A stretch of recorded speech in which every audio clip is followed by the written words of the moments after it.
नमस्कार दोस्तों, स्वागत है आपका मेरे YouTube channel HSK study centre में। जैसा कि हमने आधुनिक भारत के इतिहास में पिछले क्लास में पढ़ा था, भारत में फ्रांसीसियों का आगमन। फ्रांसीसियों के आगमन के बाद हमने पढ़े थे कर्नाटक का युद्ध। कर्नाटक के जो 3 युद्ध होते हैं, 3 युद्धों के द्वारा फ्रांसीसियों का पतन होता है। आज हम प्रथम युद्ध के बारे में पढ़ेंगे। प्रथम युद्ध के बारे में पढ़ने से पहले हम कर्नाटक के 3 युद्धों के बारे में एक टेबल बना लेंगे, जिसमें हम पढ़ेंगे कि कर्नाटक का हम एक टेबल बनाएंगे। उसमें हम युद्ध, वर्ष, कारण और संधि। जैसा हमने पढ़ा था कर्नाटक का प्रथम युद्ध,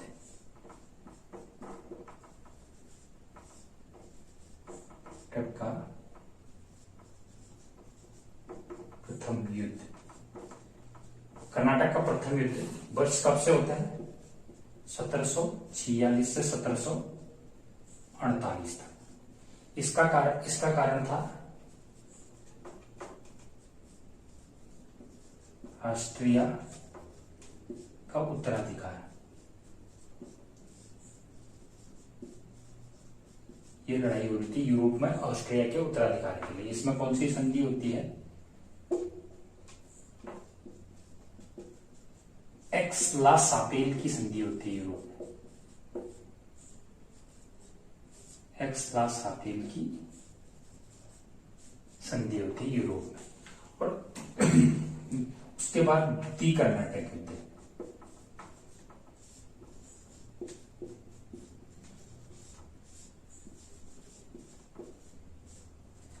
वर्ष 1749 से 1754 तक युद्ध चलता है। इसमें क्या होता है? हैदराबाद और कर्नाटक, इसमें कारण जो रहता है हम भारत का रहता है। हैदराबाद व कर्नाटक का उत्तराधिकार।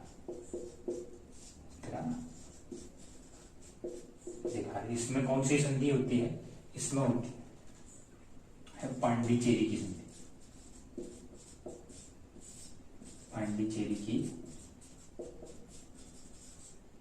पांडिचेरी की संधि 1755 में होती है, ये भी ध्यान रखना। उसके बाद जो अंतिम है, अंतिम तृतीय युद्ध,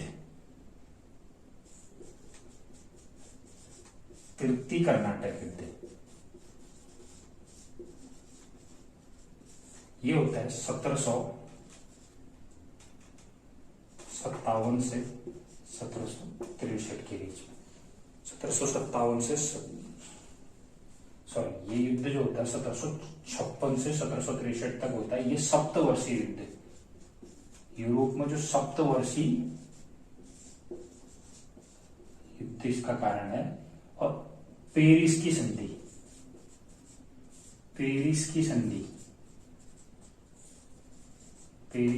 सन 1763 में होती है। जो कर्नाटक के हमने 3 युद्ध है, कर्नाटक के तीनों युद्धों के बारे में हम पढ़ेंगे एक एक करके। आज प्रथम युद्ध जो एक है, जिस ढांचा प्रथम युद्ध, कर्नाटक का प्रथम युद्ध जो हुआ था वो कब हुआ था? 1746 से 48। इसका जो कारण था ऑस्ट्रिया में उत्तराधिकार। अभी ऑस्ट्रिया का जो उत्तराधिकार है इसके बारे में हम जानेंगे। ऑस्ट्रिया एक देश है जहां का राजा क्या होता है? जिसकी मृत्यु होती है। जहां पर फ्रांस हुआ, फ्रांस और जो कौन सी कंट्री है, ब्रिटेन, दोनों चाहते हैं कि वहां पर इनके अधिकार का, ब्रिटेन इनके अधिकार का क्या हो? राजा हो। तो इसके उत्तराधिकार के लिए ये दोनों देश आपस में संघर्ष है। बाद में क्या होती है? एक्स ला सापेल की संधि होती है, जिसके तहत क्या होता है? एक्स ला सापेल की संधि के तहत युद्ध खत्म हो जाता है। और भारत में भी युद्ध हो रहा होता है। ये ऑस्ट्रिया के उत्तराधिकार इसका कारण, लेकिन ये भारत में भी कंपनियां हैं तो आपस में लड़ रही है लोग। कर्नाटक का द्वितीय युद्ध 1749 से 54, हैदराबाद और कर्नाटक का उत्तराधिकार के लिए। ये जो कारण है ये भारत का है। इसमें भी क्या है? हैदराबाद और कर्नाटक दो राज्य होते हैं दक्षिण में, उनके लिए, उनके उत्तराधिकार के लिए संघर्ष होता है, जिसमें क्या करते हैं? फ्रांस और ब्रिटेन दोनों हस्तक्षेप करते हैं। इसमें क्या होता है? 1755 में पांडिचेरी की संधि होती है। पांडिचेरी संधि के तहत ये युद्ध समाप्त होता है। तो तृतीय युद्ध है, तृतीय युद्ध जो है यूरोप में सप्तवर्षीय युद्ध चल रहा होता है। यूरोप में एक सप्तवर्षीय युद्ध चल रहा होता है। यूरोप में इनका आपस में संघर्ष है, फ्रांस और ब्रिटेन का। तो इनके युद्ध के चलते भारत में भी कर्नाटक का तीसरा युद्ध होता है और क्या होता है, पेरिस की संधि होती है 17, उसके बाद ये युद्ध समाप्त होता है। अब हम जानेंगे कि कर्नाटक का प्रथम युद्ध, ये सबने नोट कर लिया होगा, इसको मैं साफ कर रहा हूँ। अब कर्नाटक के प्रथम युद्ध के बारे में पढ़ेंगे। जैसे कि हमने पढ़ा प्रथम युद्ध में चीजें पढ़ी, उनको देखेंगे। ये जो युद्ध होता है, इसको मैं दोबारा लिखूंगा, साफ कर देता हूँ पूरा।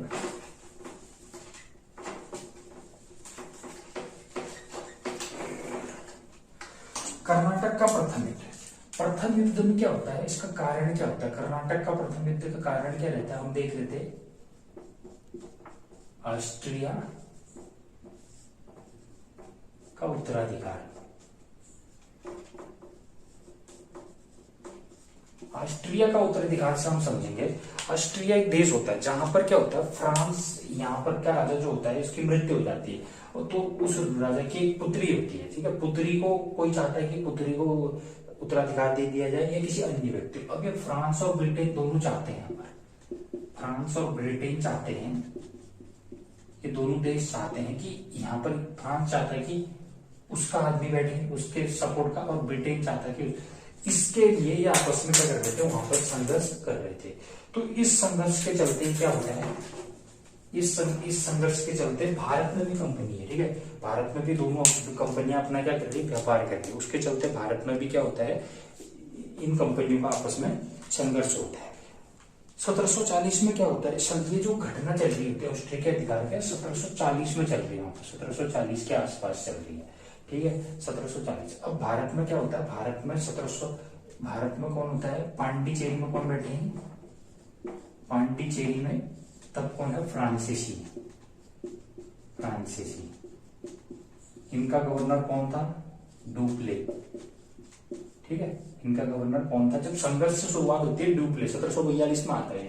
और मद्रास में कौन बैठा है, मद्रास में अंग्रेज बैठे हुए, कहानी के तौर पे समझे इनको, ठीक है।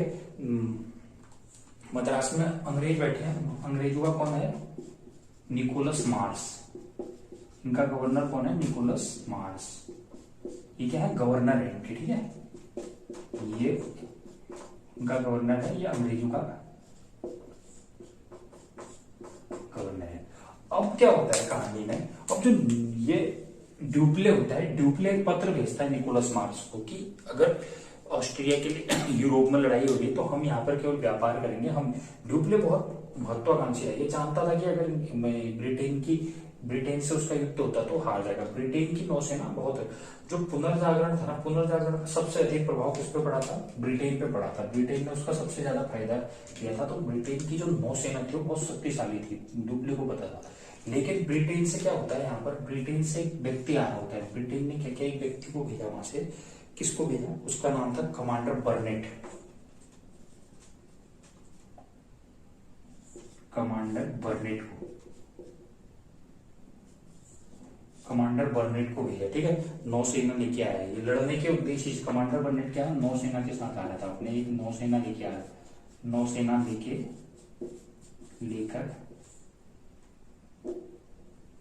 लेकर भारत आया था,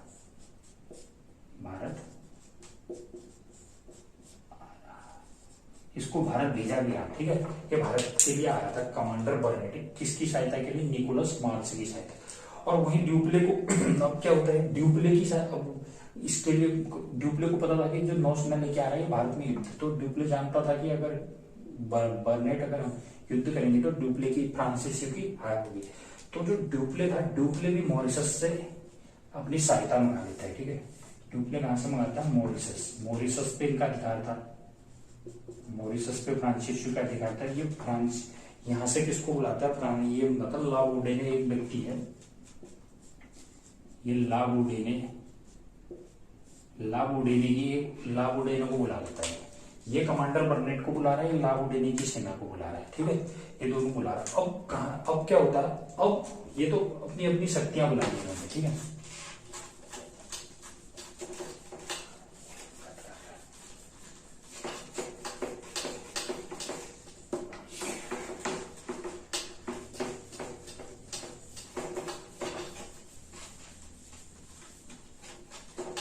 ठीक है ना। अब ये अपनी अपनी शक्तियों को क्या कर लेते हैं, अपनी अपनी शक्तियों को बुला लेते हैं। लेकिन उसके बाद जो उसने पत्र भेजा था, किसने, ड्यूप्ले ने, उसका कोई निकोलस ने कोई जवाब नहीं दिया, तो किसके पास जाता है वो? कर्नाटक के नवाब के पास जाता है। ड्यूप्ले किसके पास जाता है? कर्नाटक का नवाब कौन था? अनवरुद्दीन।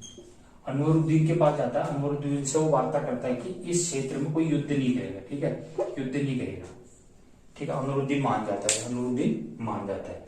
लेकिन जो कमांडर बर्नेट आ रहा है, बर्नेट क्या करता है? जो कमांडर बर्नेट आ रहा है, कमांडर जो बर्नेट आ रहा है, बर्नेट ने क्या किया? फ्रांस के जहाज पर अधिकार कर दिया। फ्रांस के जहाज पर हमला कर अधिकार कर दिया।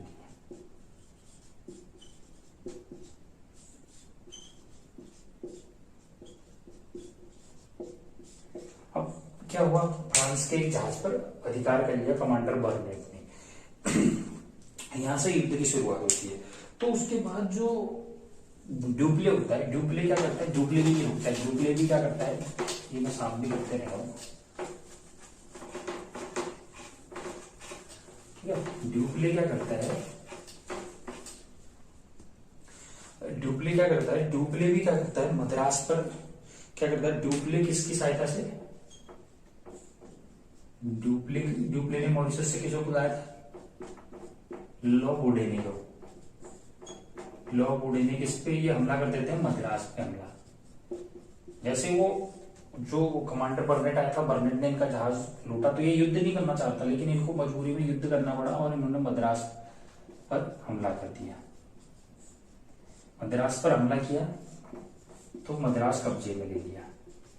मद्रास फ्रांसीसियों के कब्जे में आ गया, ठीक है।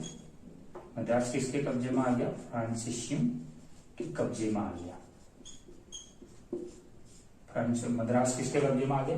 फ्रांसीसियों के कब्जे में। कब लिया था फ्रांसीसियों के कब्जे में? 1700, ये सन भी याद कर रहना चाहिए, 1746 में ये घटना हुई। 1746 में मद्रास को किसने ले लिया? फ्रांसीसियों ने अपने कब्जे में कर लिया। अब क्या होता है? ला बोडेने जो होता है, इन्होंने ला बोडेने कर ले लिया। ला बोडेने चाहता है, यहाँ पर ला बोडेने चाहता है कि इनसे कुछ पैसे लें और इनको अंग्रेजों को वापस कर दे, मद्रास वापस कर दे। तो लेकिन जो ड्यूप्ले था, ड्यूप्ले बहुत महत्वाकांक्षी था, वो राज करना चाहता, वो ये नहीं चाहता। लेकिन ला बोडेने लास्ट में क्या करता है? ला बोडेने ये कुछ घूस लेके, कुछ पैसे लेके, घूस लेकर मद्रास किसे दे देता है? मद्रास अंग्रेजों को वापस दे देता और चला जाता है। अंग्रेजों को वापस कर अंग्रेजों को वापस करके घूस लेके मद्रास अंग्रेजों को वापस करके चला जाता है। ये कहाँ चला जाता है? मॉरिशस चला जाता है। ये याद भी रखते रहना, ठीक है। चला जाता है। दोबारा से क्या होता है? मद्रास पे किसका कब्जा हो जाता है? मद्रास पे दोबारा क्या हो जाता है? अंग्रेजों का कब्जा हो जाता है। फिर क्या हो जाता है? मद्रास अंग्रेजों के कब्जे में आ जाता है।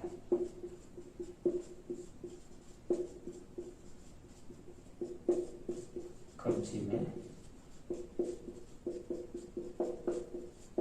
मद्रास दोबारा से किसके कब्जे में आ जाता है? अंग्रेजों के कब्जे में आ जाता है। अब क्या करता है? अब देखो, अब फिर से दोबारा हो गया। तो ड्यूप्ले फिर नहीं छोड़ता है। ड्यूप्ले फिर क्या करता है? अनवरुद्दीन के साथ, अनवरुद्दीन के एक संधि करता है, एक सहायता ले, अनवरुद्दीन से मिलता है। कर्नाटक के नवाब किससे मिलता? अनवरुद्दीन से मिलता है। अनवरुद्दीन को बोलता है कि मैं अपने तोपों से हमला करूंगा, क्योंकि फ्रांसी की जो तोपें थी वो बहुत ही प्रभावशाली थी। वो अपने तोपों से मद्रास पे हमला कर उसे कब्जे में लेना चाह रहा था, और उसने ये वादा किया था अनवरुद्दीन से कि वो मद्रास को जीतकर कर्नाटक को देगा। अब क्या करता है ड्यूप्ले?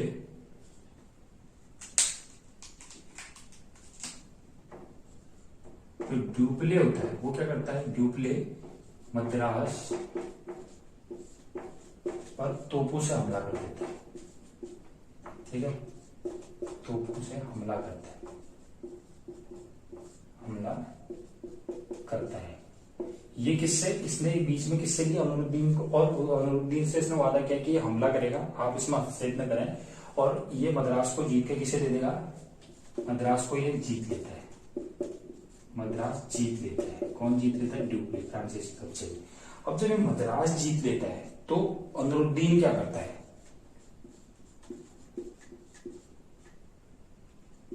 अनवरुद्दीन किसको भेजता है, अनवरुद्दीन अपने बेटे महफूज खान को भेजता है, महफूज खान को भेजता है, ठीक है। किसके लिए भेजता है, को भेजता है, किसके लिए भेजता है, मद्रास पर अधिकार करने के लिए, मद्रास पर अधिकार के लिए।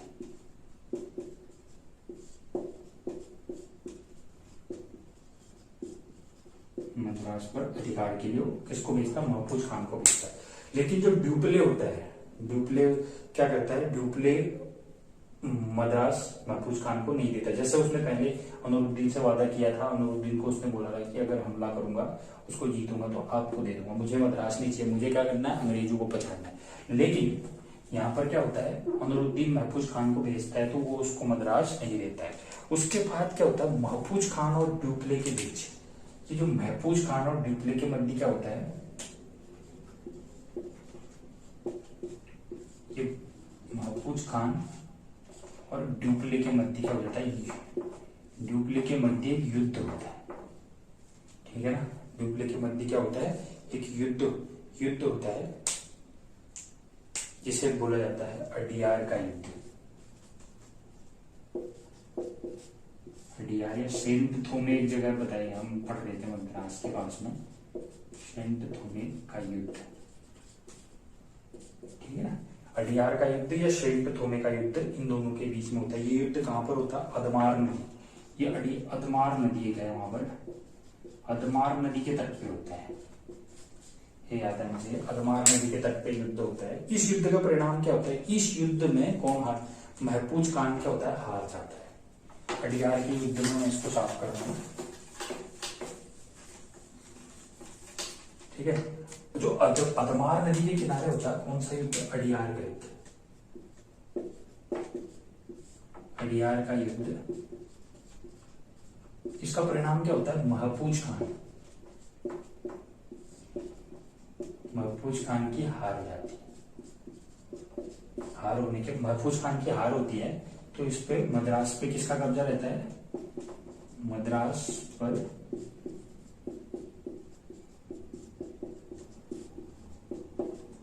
फ्रांसीसियों का कब्जा रहता है, ठीक है।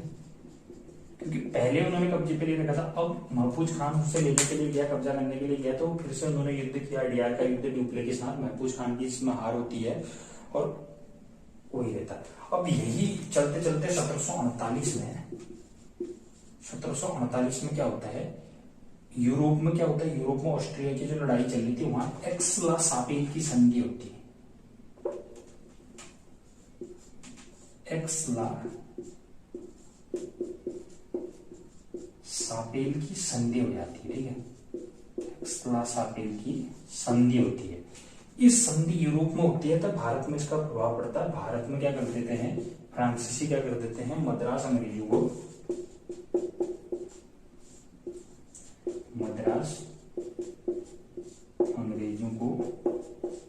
वापस दे देते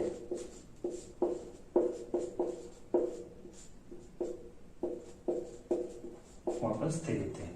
अब देखो, पहले जो कर्नाटक का पहला युद्ध हुआ था, इसका जो मेन कारण था, ऑस्ट्रेलिया का उत्तराधिकार था। यूरोप में ऑस्ट्रेलिया के उत्तराधिकार की लड़ाई लड़ी जा रही थी, और भारत में इसका कारण क्या रहा, कुछ इस युद्ध का कोई परिणाम नहीं निकला। लेकिन इस युद्ध से एक चीज हुआ कि भारत में पहली बार किसी यूरोपीय कंपनी ने किसी शासक, महफूज खान से, किसी भारतीय शासक से डायरेक्ट युद्ध किया। किसने किया, ड्यूप्ले ने डायरेक्ट युद्ध किया इससे, और इसे क्या कर दिया, हरा दिया। ये यही था अडियार का युद्ध, कर्नाटक का प्रथम युद्ध है। अडियार का युद्ध भी इसे बोला जाता है। अडियार का युद्ध सेंट थोमे, और ये कहां पर हुआ था, ये अदमार नदी है एक, वहां पर उसके किनारे ये युद्ध हुआ था। ये पहला ये था कि किसी यूरोपीय कंपनी ने किसी भारतीय राजा को सीधे हराया था। इसमें वो कौन था, ड्यूप्ले ने हराया था। और ये लास्ट में कैसे खत्म होता है, एक्स-ला-सापेल की संधि से मद्रास अंग्रेजों को वापस दे दिया जाता है। कर्नाटक का प्रथम युद्ध, जैसे हमने कर्नाटक के 3 युद्ध पढ़े, जो ये जो युद्ध है इनका कारण क्या था, यूरोप में था। केवल जो दूसरा युद्ध है, हमने जैसे चार्ट में देखा शुरू में, दूसरे युद्ध में जो है ये क्या करते हैं, भारत के आंतरिक राज्यों के आंतरिक भाग उसमें घुसते हैं, शक्तियों के साथ घुस के उस दूसरे युद्ध को लड़ा जाता है। लेकिन पहले युद्ध का परिणाम लास्ट में क्या निकला, वो जो मद्रास था उनको वापस दे दिया। अगर वीडियो अच्छी लगे तो दोस्तों शेयर कीजिए, लाइक कीजिए, धन्यवाद।